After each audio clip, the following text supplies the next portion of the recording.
सत्यनारायणाची पूजा करताना बरीच तरुण पिढी आम्हाला असं म्हणते की तो कृष्ण त्याला 16,118 बायका वर त्यांनी राधा ठेवली जिचं लग्न केलं. म्हणजे या भाषेत बोलतात बरं, काय खूप खराब भाषा आहे. म्हणजे तुम्हाला पटतं का असा आदर्श देव आम्ही मानावा का? पण मुळामध्ये आम्हाला कृष्ण समजला नाही, आम्हाला गणपती समजला नाही, आम्हाला विष्णू समजला नाही, आम्हाला त्याचे अवतारच समजले नाही. तर 16,118 बायका म्हणजे काय हो? आता तुम्ही मेडिकल फील्डमध्ये आहात, आयुर्वेदामध्ये ज्या नाड्या आहेत त्या तेवढ्या सांगितल्या गेल्या आणि त्यातून एक रक्ताची धारा धारा धारा धारा राधा वाहते आणि त्या धारेला तो कृष्ण आकृष्ट होतो. कृष्ण म्हणजे हृदय आणि 16,118 म्हणजे नाड्या, राधा म्हणजे रक्ताची धारा. तो कृष्ण तुमच्यात पण आहे, तो कृष्ण माझ्यात पण आहे. मला सांगा, युगे 28 विटेवरी उभा करकटावरी ठेवून या. मग तो युगे 28 तो पलंगावर का उभा नाही, तो खुर्चीवर का उभा नाही, तो विटेवरच का उभा? कारण त्याच्यातनं हेच सांगितलंय की तुमच्या प्रत्येक घराच्या विटेवरती हा पांडुरंग उभा आहे.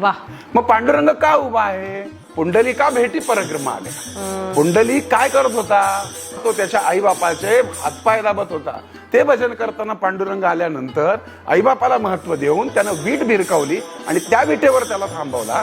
जोपर्यंत तुमच्या या भारत देशामध्ये किंवा जगामध्ये आईबापांची सेवा घडेल तोपर्यंत तो पांडुरंग त्या विटेवरच उभा राहील. आणि म्हणून तुमच्या घरात जर तुमच्या आई वडिलांची सेवा झाली तर तुमच्या घरातल्या प्रत्येक विटेवर पांडुरंग उभा आहे. त्यासाठी तुम्हाला पंढरपूरला जायचीच गरज नाही.